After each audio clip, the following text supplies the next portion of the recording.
Então, olá, sejam bem-vindos a mais um episódio do podcast Bola Poste. Desta vez com Paulo Futre, ele dispensa apresentações, visto que é um ícone do futebol nacional e mundial. Bem-vindo, Paulo Futre. É uma honra estar aqui com vocês dois, não é? E os vossos amigos, e para a escola, para... É sempre uma honra. Não sei o que aconteceu aqui. Martim, aconteceu algo, não? Já aqui está. Foi abaixo. É uma honra estar aqui com vocês, com o futuro do nosso país. E um grande abraço aí para toda a Covilhã, não é? Grande terra. Obrigado. Grande cidade. Bem, e falando da Covilhã, pode então contar-nos a sua história também aqui com a Covilhã, não é? E da Covilhã tem uma história incrível, não é? Nós, quando vamos jogar aí, estou-te a falar na época 85, 86, o Covilhã ia em último lugar. E nós estávamos, na altura, era o último jogo da primeira volta. E a segunda volta começava com o Benfica-Porto. E nós vamos jogar aí, estávamos a 2 pontos do Benfica. O Covilhã em último lugar. E pensávamos que íamos ganhar só com as camisolas, não era preciso correr, não é? Sim, sim. E recordo-me, estava um frio tremendo, que era inverno, né? Era dezembro, estava a dar ou janeiro já, era a segunda volta, estava a começar era o último jogo da primeira volta. E estava um frio tremendo e eu joguei de colãs. Eu e vários jogadores do Porto jogámos de colãs, de luvas. E primeira parte não estávamos a já nada e o Covilhã vai lá num contra-ataque 1-0, não é? Chegamos ao intervalo a perder 1-0. E o nosso treinador era o Artur Jorge. Eu acho que nunca, num intervalo de um jogo, durante a minha carreira, uma equipa levou tantos insultos de um treinador como aquele dia na Covilhã, não é? E recordo-me que o balneário era muito pequenino e estava a Marquesa e em cima da Marquesa estava o chá, os cafés, mas quente a arder, não é? Sim. Para o intervalo. E ele com o braço, mandou, mas logo ao início, né? Quando entramos, mandou-nos o chá quente e os cafés e tudo que havia quente para cima da gente, né? E foi a primeira e última vez que depois apanhei temperaturas muito mais baixas, né? Mas nunca mais joguei de colãs, né? Vamos lá para dentro, para a segunda parte. Foi um massacre tremendo, né? Mas não conseguimos empatar e no outro contra-ataque o Covilhã faz 2-0. Um gol da própria baliza do Loreta, né? E perdemos 2-0, né? E a viagem, isto é, não posso imaginar quando, antes de partirmos para o Porto, na altura era muitas horas, não havia autoestrada, né? Sim.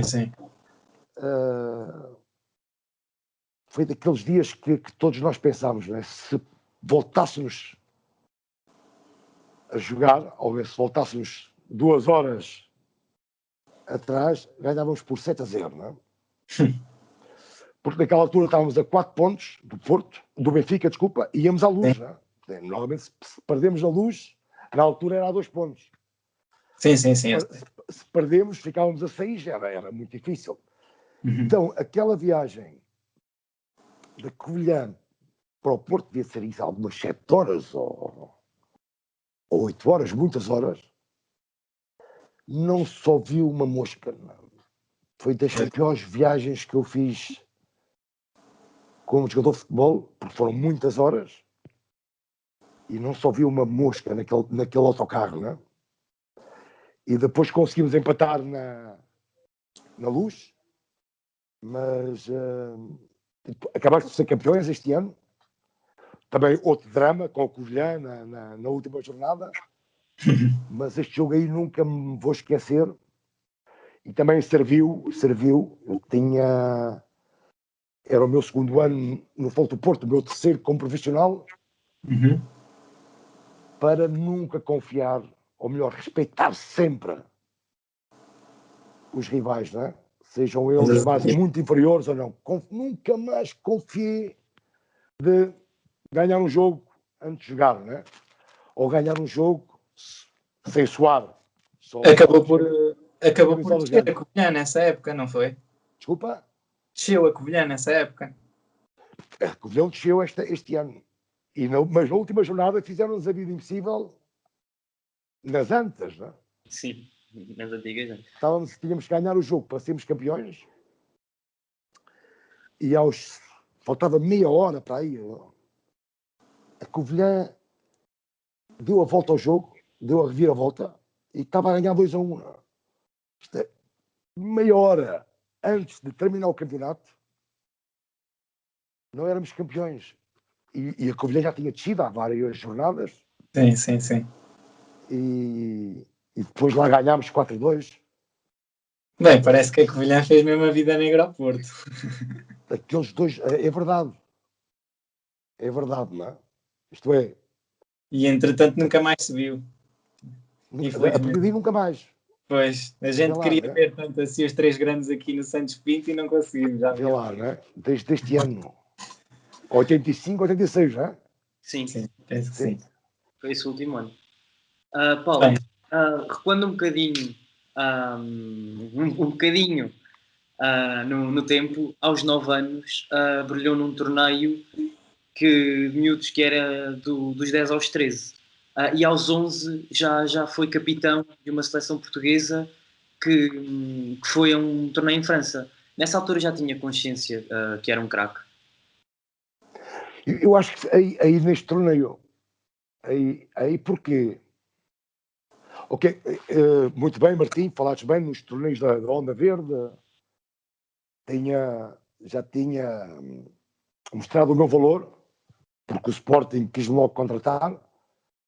Mas acho que neste torneio, porquê neste torneio? Porque aí é a primeira vez que Portugal faz uma seleção sub-11 e era diferente porque todos os jovens de 11 anos foram fazer testes à sua aldeia, à sua cidade e foram passando, não é? De nível.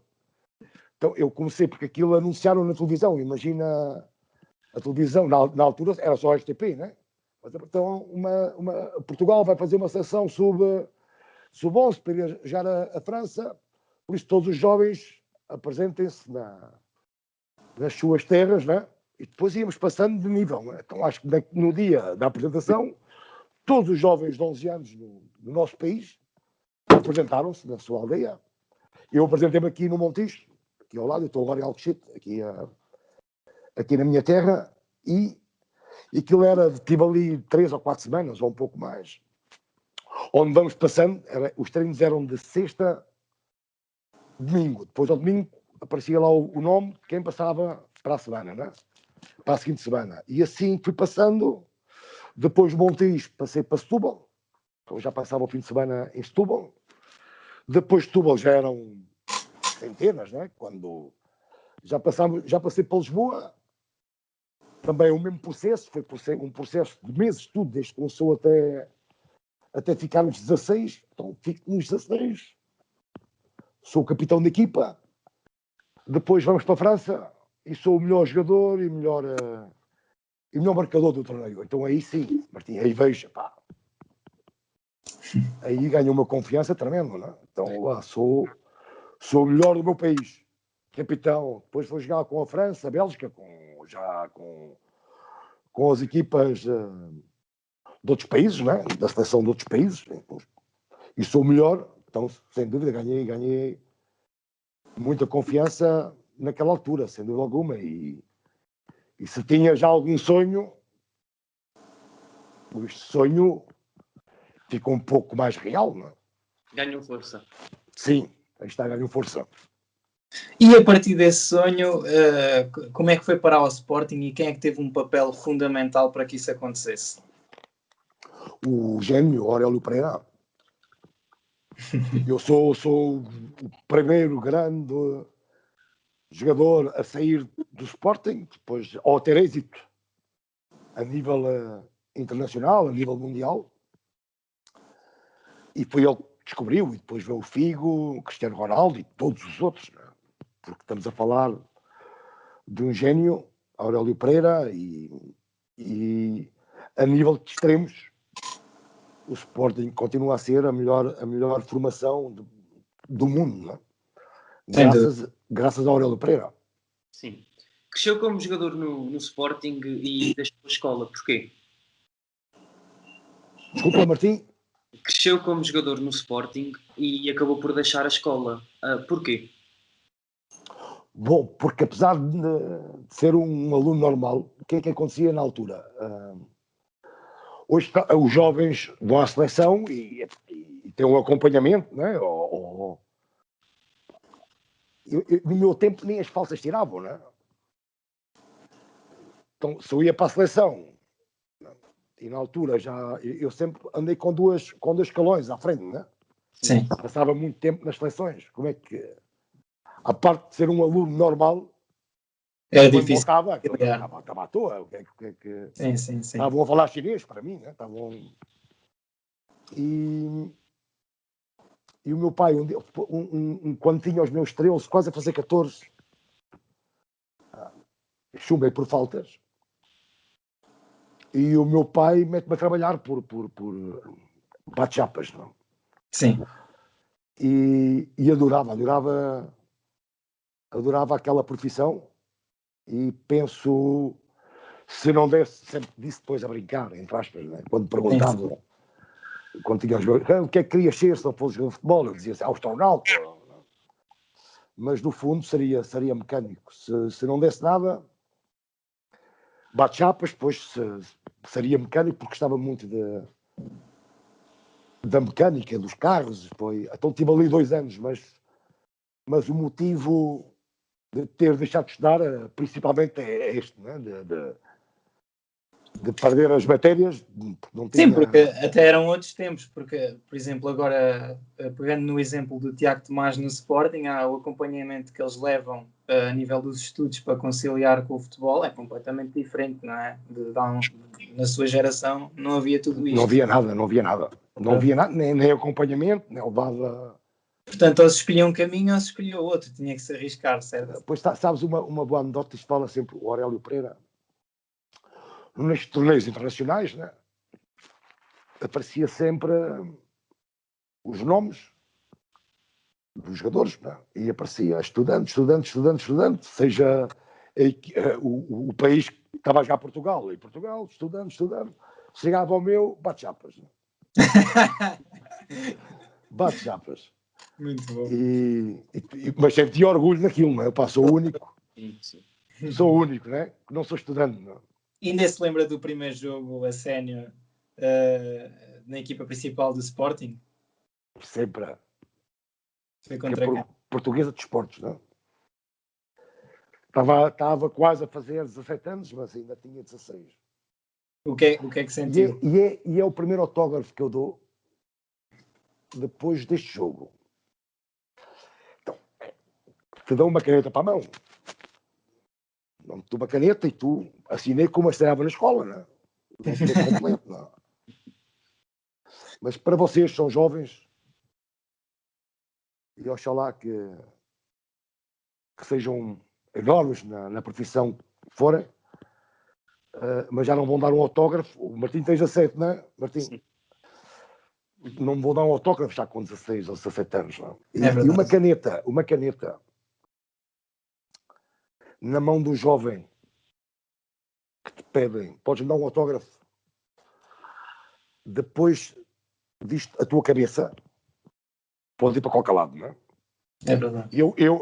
Por exemplo, a minha cabeça teve respeito a esta pessoa, né? Não posso falhar a esta pessoa, né? Mas muitos jovens já sentiam Deus, né? Eu acho que quando chegavam a casa este dia, melhor, quando chegaram, afirmo, quando chegaram, já eram os maiores do mundo, se calhar nem a mãe conheceram já, né? Ó mãe, traz lá rápido café, né? Ou pequeno almoço, né? Não, eu sou o maior. Bem, e perceberam? Sim. Caneta, uma roleta russa nunca sabe para onde é que vai a cabeça, né?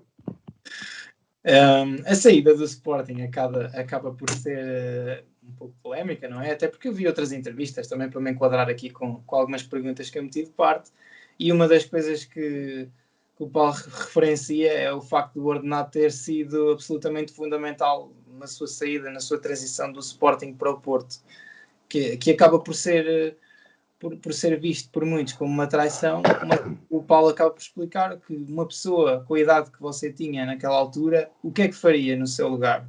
Não, não sei onde é que veio isto do Ordenado. Não. O Ordenado estava em terceiro plano, ou quarto, não. Sim, eu vi entrevista no Porto Canal. Não, mas isto é, antes do Ordenado há vários fatores, né? Primeiro, eu já era internacional lá, e chegou aqui um treinador que era galês, o Tochac, que tinha 40 jogadores no plantel, tinha que mandar vários embora, e eu acho que começou pelos mais jovens, né?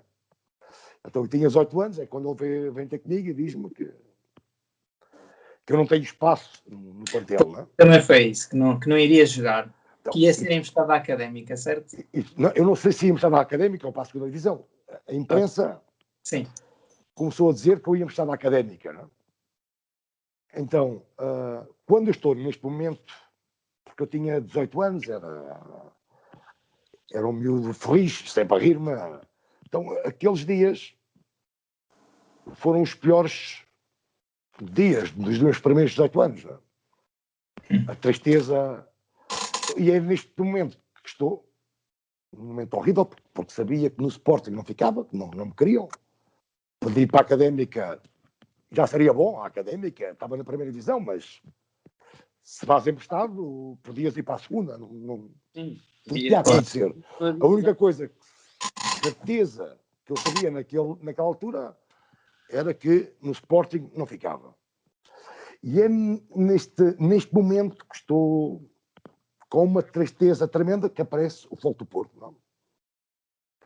E mesmo depois da proposta do Futebol do Porto, eu tenho de falar com o presidente João Rocha. Sim.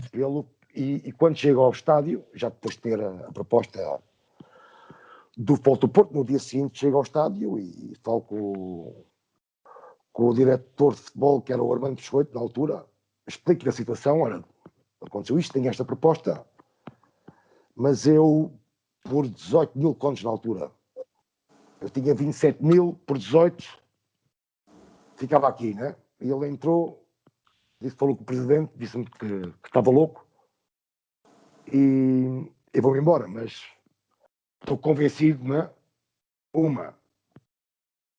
Se tem espaço no plantel, não aparecia nada nos jornais da Académica. Se não aparecesse nada nos jornais da Académica, o Pinto da Costa não vinha ter comigo, né?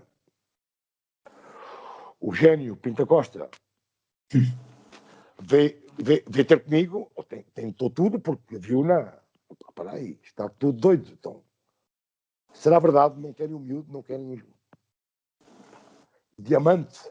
Então, diamante em bruto, como é que é possível? Então tentou, estou convencido que nem ele acreditou a primeira vez que viu nos jornais que ia ser emprestado. Nunca se continua no Sporting como tinha que ser, porque já era internacional lá e alguém tinha que ter dito ao Tochac, calma, dispensa quem tu quiseres, mas isto não, isto é um diamante em bruto, já é internacional lá, já aqui não, dispensa lá outros. Não? Mas acho que não disseram isto ao homem. Isto foi o que ele me disse, anos mais tarde, né? Por isso, esta história, né, nunca tinha acontecido se não aparecesse o meu nome nos jornais, ia ser emprestado. Pois, claro. O que é que o marcou mais no Porto? Entre títulos, colegas de equipa e presidente? Tudo. Seja a nível profissional, como a nível pessoal. Eu acho que ali fiz-me homem dentro do balneário, porque tinha 18 anos. E cresci ali, e foram 3 anos tremendos, com uma mística incrível, com uma... Aquela equipa é campeã da Europa. Campeã da Europa. O Futebol do Porto nunca tinha ido nem a uns quartos de final, penso eu. Era uma equipa de génios. Portanto, acabou para seres... Paulo por ser o melhor jogador em campo na final. Contra sim. Sim, mas isto é uma anedota, não é? Para chegar lá tens que... O grupo tem que ser perfeito. O treinador tem que ser perfeito. Os adjuntos têm que ser perfeitos. O presidente tem que ser perfeito. A estrutura toda tem que ser perfeita. Não há outra, não é? Para ganhares ao Bayern, para chegares lá, tem que estar tudo perfeito, não é? Tem que estar... E já tinhas de ter uma experiência antes para teres confiança em ti mesmo, que podemos lá chegar, não é? Então, houve derrotas tremendas que tivemos, que demos 2 passos atrás com estas derrotas para dar 10 à frente, né? Nos 2 anos anteriores, onde aprendes com as derrotas. Sim, onde as derrotas são duras, onde não queres passar por isto outra vez. Portanto, na altura acabou de ser o segundo melhor jogador do mundo, se não me engano. Depois, não, sabes que as nomeações, ou quando... Exato, é do ano anterior. Termina em novembro, não é? Então tinha que fazer depois muito bem em Espanha. E aconteceu. Fiz muito bem em Espanha. Ganhei 2-1 em Barcelona. Com o Atlético já, fui o melhor jogador. Ganhei 4-0 ao Real Madrid, um dia histórico para o clube, 4-0. Onde abri o livro, ganhámos. Fiz um gol, dei 2 assistências. E neste jogo, que é a 10ª jornada do campeonato em Espanha, o meu primeiro derby, só bastou um jogo para começar a ser o inimigo número 1 dos adeptos do Real Madrid. Não? Odiavam-me. Olha, e eu já... Mas, Martim, até eles que me odiavam, tinham-me dado a bola de ouro. Perguntas aos merengues, quem é que merece a bola de ouro? A quem davas? Sim. Publicamente não diziam, mas ao lado, o português merece, não é? Por isso Portugal devia ter mais outra bola de ouro, que é esta. Eu pensava,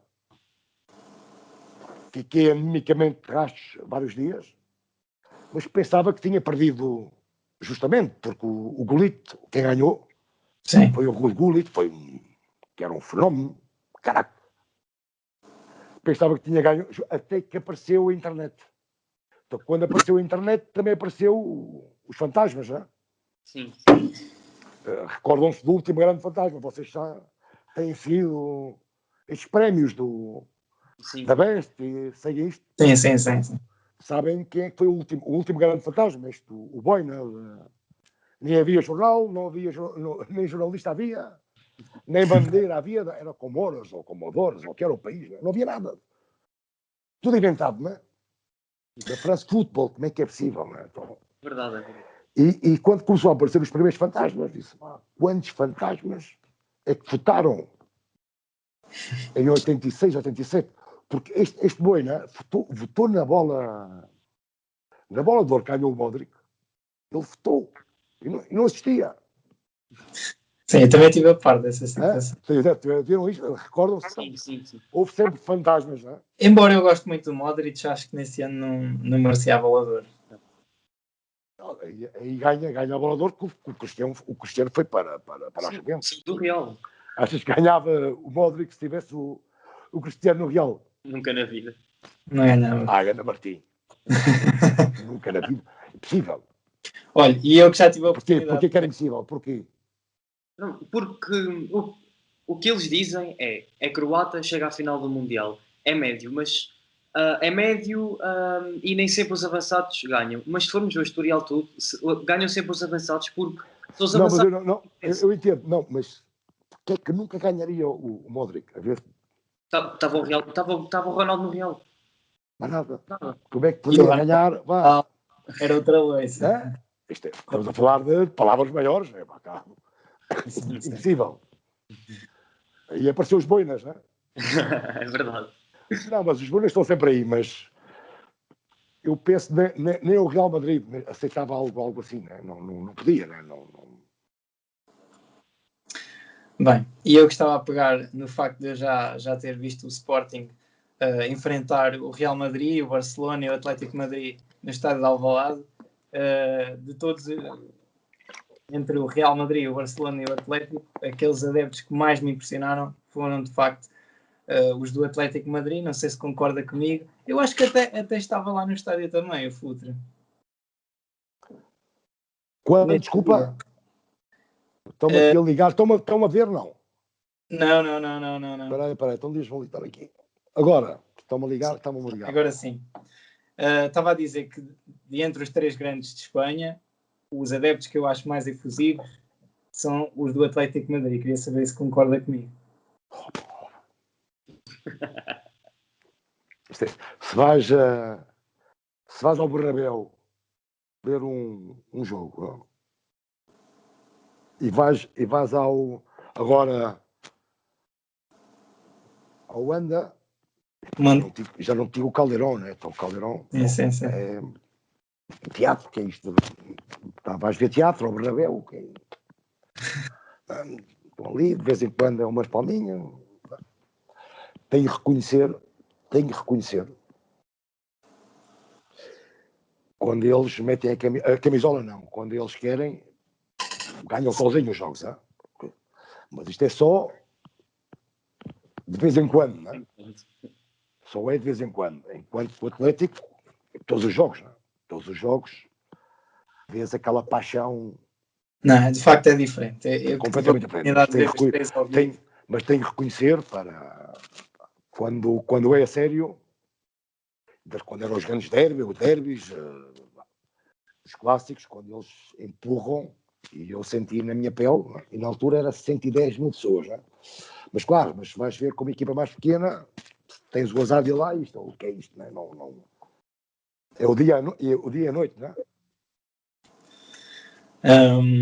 E visto que também agora temos um português no Atlético de Madrid, o João Félix, o que é que acha deste prodígio português? Acha que ainda pode chegar ao topo do futebol mundial? Acha que ainda tem muito por percorrer? O João? Sim. Um gênio, um craque. Estamos a falar quando terminar os dois extraterrestres, o Cristiano e o Messi. Eu acho que ele vai estar aí, se não tiver nenhuma lesão, claro. Vai estar aí na linha de partida, não? Vai estar aí na luta. Também acredito, sim. Paulo, como é que descreve a atual época do Atlético? Acha que vão ser campeões? É que estão com pontos de vantagem sobre o segundo. Entretanto, desde dia 1 de fevereiro já foram perdendo pontos. Acha que ainda vão conseguir chegar ao título? Ainda vamos lá chegar. Pá, não é o melhor. Perdemos ontem. Foi duro, não é? Sim. Foi duro. O momento menos bom, mas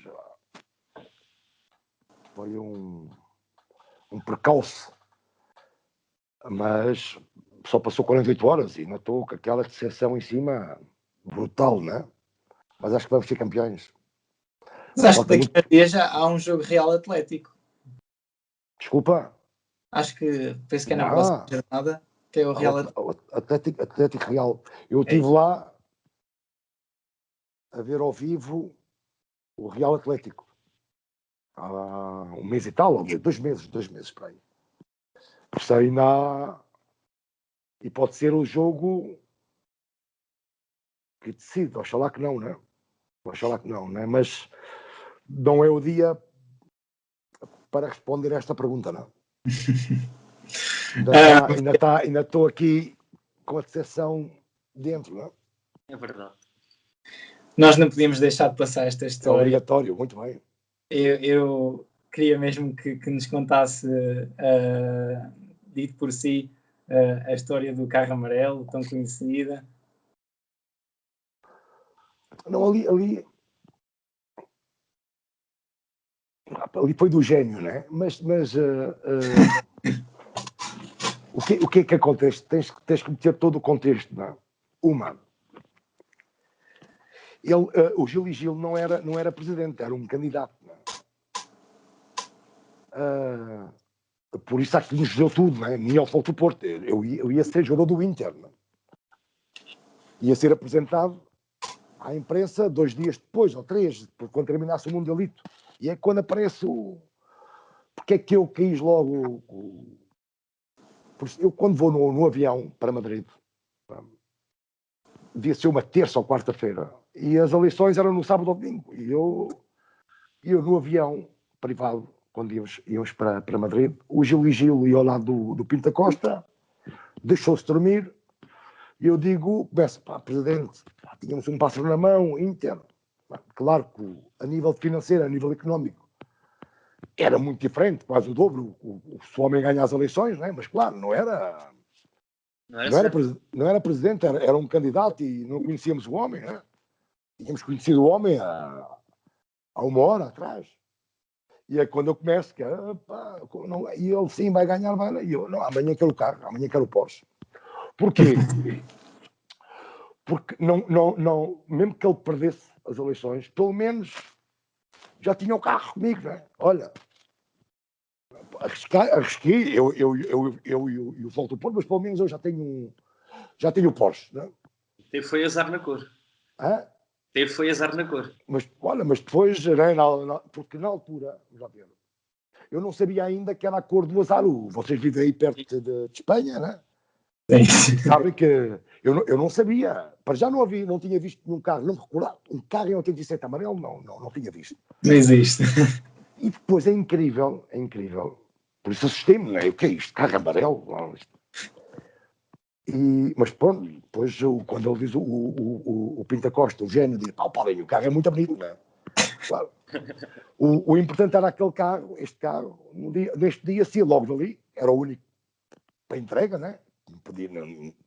Podiam entregar naquele dia, à noite, já dormiu no Montijo, né? Na minha terra, já dormiu em Portugal.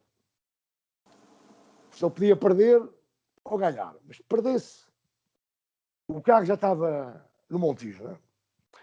Mas vocês devem saber aí muito bem que, quando o homem ganhou, o amarelo era a cor do azar dos espanhóis, né? Está tudo maluco, né? Está tudo doido. O Paulo passava como é que era impossível andar com o carro em Madrid? Impossível, não é? Pois, exato. Foi a primeira história que eu ouvi sua, da boca do meu pai, que é um grande fã seu. Dá um grande abraço ao teu pai. Muito obrigado. E entretanto, o meu irmão também estava a ouvir a história a ser contada a mim, e o meu pai acaba por imitar Pinta Costa a dizer: Paulinho, o carrinho é muito bonito. E agora o meu irmão está a dizer: Paulinho, o carrinho é muito bonito. O meu irmão tem 3 anos. Ficou. É uma grande história. Porque ele é e vai ser sempre único. E ele esteve lá comigo, estou a falar do Pinta Costa, não é? Sim. Estivemos lá a ajudar o Gil e Gil na campanha eleitoral, naqueles dias que faltava. Uhum. E ele a ajudar, e ele sempre comigo também, íamos à televisão, às rádios, a todo lado. Mas quando ele ganha e assinámos contrato, ele arrancou para o Porto, não é? E eu fiquei lá sozinho, estava sozinho naquela luta e parecia um menino de 6 anos, parecia o teu irmão. O teu irmão tem quantos anos? 3? 3. pareceu ter irmão de 3 anos a chorar, não é? Agarrado a ele, não é? Eu tinha 21. Foi duro quando despedi dele, não é? Isto é a minha... O homem que me meteu na linha sempre, não é? Isto é Paulinho aqui, isto é sempre no caminho. Já não ia estar comigo, já estava sozinho. Ia ser duro. Bem, acho que podíamos falar aqui também da passagem pelo Benfica, como é que vai parar o Benfica, acaba por fechar o ciclo de jogar nos 3 grandes e queria saber o que é que isso representa para si, de facto.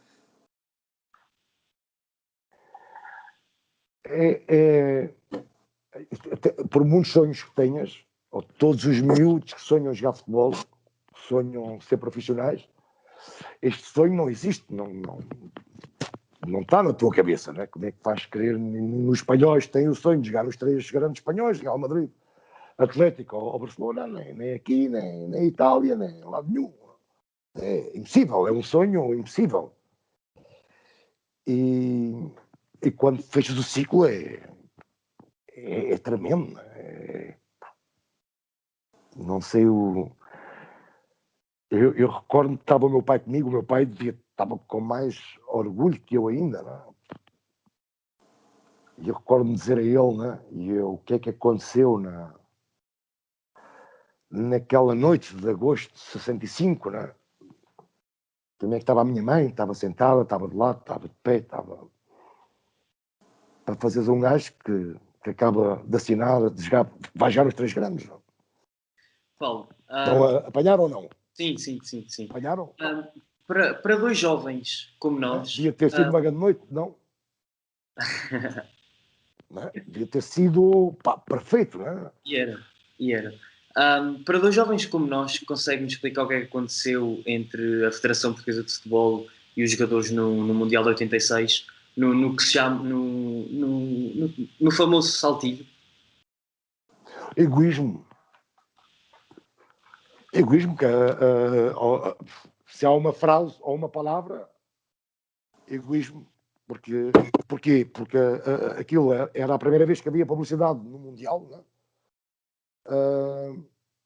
E a Federação queria a tarta toda para eles, não nos queria dar um bocadinho de tarta para nós. Vocês não eram remunerados, tanto que houve depois treinos que viraram a camisola do avesso para não se mostrar o patrocínio. Ora, está-me a acabar aí a bateria, não é? Não sei se isto... Se cair, voltamos.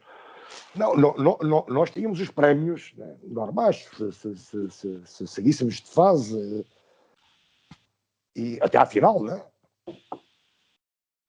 Mas achámos, né, porque a gente tínhamos publicidade por todo lado, quando treinávamos, no fato de treino, tu via, dar-nos um pouco dessa tarde, não queiras a tarde toda para ti, nós somos jogadores, o que é que é? E eles não nos davam.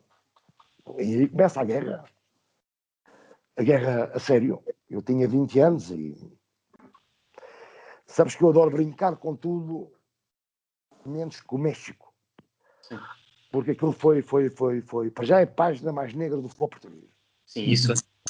E depois das fotografias, todos, depois começámos a treinar cada um com, tu acabaste de dizer, Martim, isto é, Sim, cada os um. nossos calções, era ou mesmo tronco nu, para te veres uma ideia só o que foi aquilo, não é? Nós chegámos primeiro com os mexicanos, o Mundial era no México, não é? Sim. Mas nós chegámos primeiro com os mexicanos, só para veres a organização, como é que era aquilo naqueles tempos, não é? O campo de treinos era assim, inclinado. Tinha a bola aqui, a bola sozinha, baixava. Sim, tanto que vocês jogaram jogos de preparação contra equipas amadoras. Vou-te contar esta, não é? Para se começarem a rir, vocês, não, isto não é possível, não, isto não. Isto, o que eu lhes vou dizer, isto é mentira, este gajo está a brincar, é um brincalhão, pá. Mas vocês agora vão ler e vão dizer, íamos já com o Chile, um jogo de treino com o Chile. Achei que ele era em Monterrey, ou o que era. Não sei o que é, o Chile não apareceu, então jogámos com os cozinheiros lá do sítio, né? Equiparem-se ao pé da gente, os cozinheiros, não sei o quê. Em vez de já com o Chile, jogámos com os cozinheiros, não sei onde é que eles arranjaram os cozinheiros. Os Eu estou para saber cozinheiros. onde é que eles foram arranjar os cozinheiros e outros empregados, né? Para fazer um 11. Né? Mundial. Claro, um mundial, não era mundial. Então vê lá. Chega um momento, pá, já chegaste lá muito cedo, né? Todas as semanas. O mundial, aquilo nunca.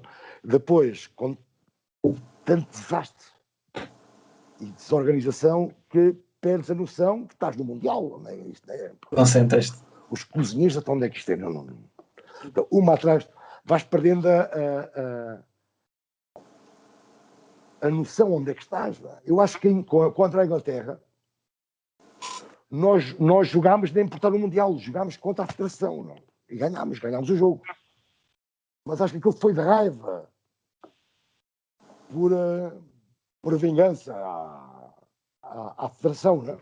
É tanto página negra do futebol que vocês depois, durante 2 anos, são chamados os indisponíveis. Portugal acabou por jogar com uma, digamos, uma segunda equipa em que só se volta a apurar para um campeonato que foi para o Euro de 96. Porque o Mundial do México, a única coisa boa que tem é a união Se criou dos jogadores do Porto e do Benfica, né? Porque não se falavam entre eles, aquilo era duro, né? A rivalidade entrava dentro da seleção, né? Entrava dentro do hotel da seleção, continuava tudo igual, não conseguíamos separar, né? E eu era jogador do Porto, mas era de Lisboa, então para mim aquilo era um problema. Mas aí está, depois do Mundial, ou depois da guerra com a Federação, houve união, começou a união começa aí, né? E a união é tão grande que tivemos todos solidários com os irradiados, né? Porque daqueles 23 foram muitos irradiados. Depois os processos, lembras-te? Houve vários processos, com o juiz, não sei o quê. O Mundial não terminou ali. O Mundial arrastou-se. Seguiu e eu fui ouvido por não sei quantos juízes. Aquilo era uma loucura. Então, chegou um momento, foram vários irradiados, né? Vários. E todos estivemos solidários, porque já havia união. Sim. Se isto é antes do Mundial, qual solidário? Solidário com o jogador do Benfica ou os do Benfica solidários com o Porto? Não podia. Impossível. E então eu tive para aí 2 anos, Sim, um ano e meio para aí, sem ir à seleção, porque depois lá levantaram o castigo aos arradiados. E lá voltámos todos à seleção outra vez. Alguns já não foram, mas levantaram o castigo aos arradiados, porque estávamos todos unidos. Mas quem foi um dos grandes prejudicados? Eu tinha 20 anos, estava no Atlético de Madrid, era o segundo melhor jogador do mundo e a seleção não existia para mim, né? E depois começou outra geração, no fundo, né? Aquela geração era incrível, a geração de 84, de 86, geração de craques, né? E já começou a terminar e a aparecer outra, né? E eu apanhei ali, levei com tudo. Apanharam-me no meio daquilo tudo, naquela grande confusão e da transição, não é? No meio de tantos jogadores, de tantos colegas de equipa e ao longo da sua carreira, para si, qual é que foi o jogador, o seu ídolo de infância? De infância, o Chalana. O Chalana era os... Chalana, claro que gostei de outros, o Oliveira, o Manuel Fernandes, o Jordão, que treinava com eles, grandes craques. Claro. Mas ídolo, que era um doido, era o Chalana. E como é que era para si jogar no Sporting e o seu ídolo ser o Chalana, não é? Porque jogava no estádio ao lado, na equipa adversária, no maior rival. Eu ia com o cartão da federação, para não se pagava, né? Ia para o terceiro anel, ver o... É como agora, quando o Sporting jogava em casa, o Benfica jogava fora, né? E quando o Benfica jogava em casa, o Sporting fora. Então, quando jogava em casa, mesmo nas competições europeias, ia sempre ver o Chalana, para o terceiro anel. Não deixava de ver o Sporting, né? Porque o Sporting jogava em casa, ia ver, era o meu ídolo. Mas onde é que acha que o Chalana se destacava perante todos os outros jogadores? Quais é que eram as características que mais o fascinavam? Estamos a falar de um gênio único, né? Tens que ver tu, né? Ele era canhoto, mas não era canhoto. Era um falso canhoto. Ele era direito, vê lá, né? Ele só a nível da cintura, conseguia fintar 2 ou 3 jogadores só com os movimentos de cintura, sem tocar na bola. Um gênio. Então, quando para terminar, quando ia lá para o terceiro anel, na altura era o terceiro anel, que aquilo nem via, já tinhas de levar uns binóculos, né? para ver a bola, não conseguias ver a bola. Era. E os porteiros, muitos o que é que fazes aqui? Um jogador do Sporting, o que é que faz aqui? Eu miúdo, com 12, 13 anos, 14, eu a crescer com ele, né? A crescer com o Chalana. E eu sempre dizia, eu não venho a ver, o que é que um jogador do Sporting vem ver o Benfica? Eu não venho ver o Benfica. Venho ver o Chalana, o meu ídolo. Sempre dizia isto aos porteiros, não é? Bem, a conversa já vai longa, temos mesmo de encerrar, estamos no limite. Queria agradecer ao Paulo Futre por ter participado no nosso podcast. Foi muito importante para mim pessoalmente. O meu avô faleceu, infelizmente, há uns dias atrás, 3 dias atrás, mas eu prometi-lhe que ia fazer este episódio e para mim, embora que a prestação possa não ter sido a que eu queria, devido a estar fragilizado emocionalmente, fico muito feliz e muito grato de ter tido connosco nesta conversa um pouco informal sobre a sua carreira e sobre a sua vida pessoal. Portanto, de mim, um grande abraço para si. Olha, não sabia, sinto muito os meus sentimentos. Um forte abraço para ti, também para a tua família. Era pai do teu pai ou da tua mãe? Da minha mãe. Okay. Então um beijinho muito grande à tua mãe, muita força. Obrigado. E para a família e também para ti, Martim, que és mais jovem. Muito obrigado. Para todos os jovens, para toda a Covilhã e vocês que são o futuro do nosso país. Muito obrigado. E com vocês, daqui a uns anos, isto vai estar muito melhor, se Deus quiser, não é? Muita força. A bola oposta com Martim e Simão.